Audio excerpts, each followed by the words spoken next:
더불어민주당은 검찰의 이재명 대표 소환 통보를 제1야당에 대한 전면전 선포라면서 연일 반발하고 있습니다. 대래 국민은 김건희 여사가 포토라인에 서는 걸 보고 싶어 한다고 꼬집었는데 오늘 비상의원총회에서 대응책을 논의합니다. 김승환 기자입니다. 더불어민주당은 이재명 대표 소환이 윤석열 대통령의 전면전 선포라고 비판했습니다. 1973년 박정희 정권이 정적이었던 김대중 전 대통령을 납치한 사건까지 꺼내들었습니다. 과거 중앙정보부의 김대중 현해탄 사건을 연상시킬 정도로 검찰을 통한 무자비한 정치 보복의 본색을 드러냈습니다.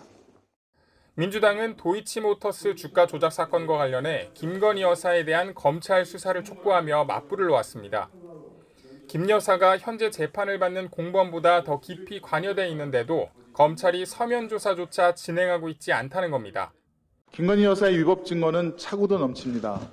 우리 역사에 있어 대통령 배우자가 처벌을 받는 초유의 사태가 발생할 수도 있습니다.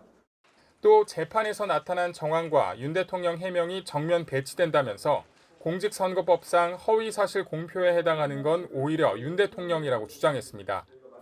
이에 대해 국민의힘은 적폐와 불의를 청산하는 정치보복은 맨날 해도 된다는 이 대표의 과거 SNS를 거론하며 과거가 현재의 이 대표와 민주당의 이번 수사가 정의와 상식의 구현이라 일갈하고 있다고 반박했습니다.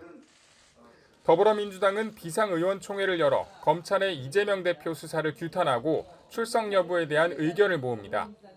이 대표가 불출석할 가능성이 큰 가운데 이 대표 측은 확률이 반반이라면서 말을 아끼고 있습니다. 민주당은 이 대표가 제안한 영수회담은 여전히 유효하다고 설명하면서 이에 대한 답은 대통령실에 달렸다고 여지를 남겨뒀습니다. 정치보복 수사엔 단호히 대응하면서도 민생 협치를 강조한 기조는 그대로 이어가겠다는 건데 이재명 지도부가 사법 리스크를 어떻게 돌파해 나갈지 이번 주가 첫 시험대가 될 전망입니다. YTN 김승환입니다.